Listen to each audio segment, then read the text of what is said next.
Et si, au fond de nous, se cachait tout un univers? Un monde invisible, oui, mais incroyablement puissant. Un monde qui influence notre énergie, notre humeur, notre santé de A à Z. C'est un écosystème qu'on a longtemps ignoré et pourtant, c'est peut-être l'une des clés fondamentales pour se sentir bien. Alors, partons à sa découverte. Pour commencer, un chiffre, 1 kg. C'est le poids, en moyenne, de tous les micro-organismes qui vivent dans notre intestin. Oui, 1 kg.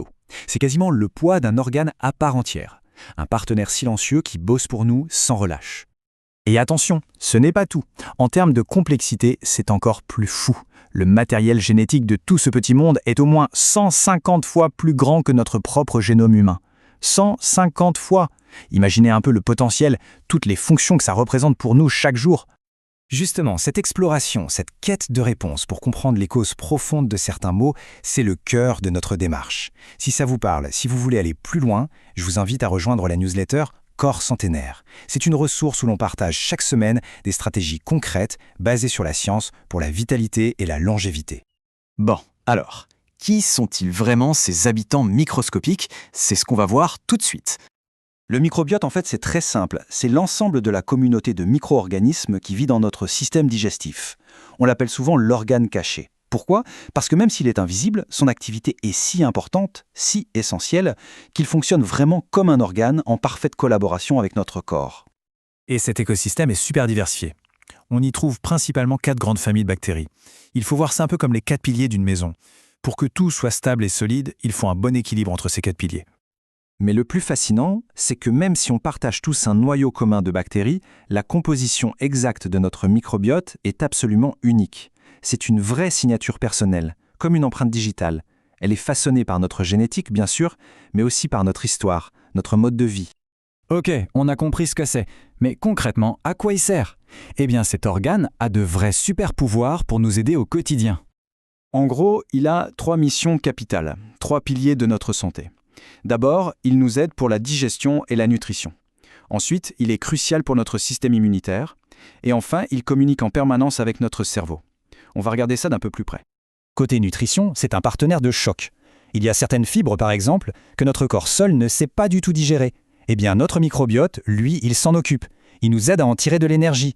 Et ce n'est pas tout. Il nous fabrique des vitamines vitales comme la vitamine K ou certaines vitamines B qu'on ne pourrait pas avoir autrement. Pour notre immunité, son rôle est tout aussi fondamental. On peut le voir comme le coach de notre système immunitaire, et ce, dès la naissance. C'est lui qui lui apprend à faire la différence entre les amis et les ennemis. Il forme aussi une barrière de protection, un vrai garde du corps qui nous protège des microbes indésirables. Et là, on arrive à quelque chose de vraiment passionnant, la connexion intestin-cerveau. On l'appelle souvent notre deuxième cerveau, et ce n'est pas pour rien. Un seul chiffre pour comprendre, environ 90% de la sérotonine, la fameuse hormone du bonheur, est produite dans nos intestins. Ça veut dire que ce qui se passe dans notre ventre a un impact direct sur notre humeur, notre stress, notre anxiété. Tout ça, c'est bien beau quand tout fonctionne parfaitement. Mais que se passe-t-il quand cet équilibre fragile est perturbé? C'est une question que beaucoup de gens se posent, surtout quand ils cherchent des réponses à leurs problèmes de santé. Le mot-clé à retenir ici, c'est dysbiose. La dysbiose, pour faire simple, c'est un déséquilibre du microbiote.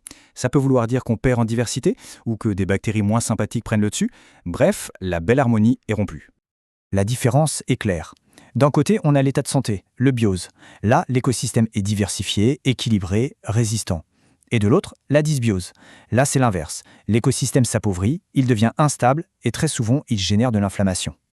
Et les conséquences de ce déséquilibre, attention, ça va bien au-delà de simples maux de ventre. La dysbiose est aujourd'hui liée à des troubles métaboliques et surtout à une inflammation chronique qui est un peu le terrain de jeu de nombreuses maladies modernes. Mais alors, la bonne nouvelle dans tout ça, c'est qu'on n'est pas juste des spectateurs impuissants. Loin de là, on peut agir. Et c'est ce qu'on va voir maintenant. Comment, concrètement, on peut devenir le gardien de son propre écosystème intérieur. Premier outil, les probiotiques. Les probiotiques, ce sont tout simplement des micro-organismes vivants, des bonnes bactéries, qui viennent donner un coup de main à notre équipe en place. C'est un peu comme si on envoyait des renforts bienveillants pour restaurer l'équilibre. Ensuite, on a les prébiotiques. Alors attention, eux ne sont pas vivants. Il s'agit en fait de fibres spécifiques qui sont la nourriture préférée de nos bonnes bactéries. Si les probiotiques sont les ouvriers, les prébiotiques, c'est leur carburant. C'est ce qui leur permet de bien travailler. Et enfin, il y a les postbiotiques. Ça, c'est le résultat de tout ce travail. Quand nos bonnes bactéries se nourrissent des prébiotiques, elles produisent des substances incroyablement bénéfiques pour nous. Ce sont les cadeaux, les trésors qu'elles nous offrent en retour, et qui agissent directement sur notre santé. Alors, en pratique, ça donne quoi? Les probiotiques, ce sont les microbes qu'on trouve dans les yaourts, le kéfir. Les prébiotiques, c'est leur nourriture, les fibres de l'ail, des oignons, des bananes.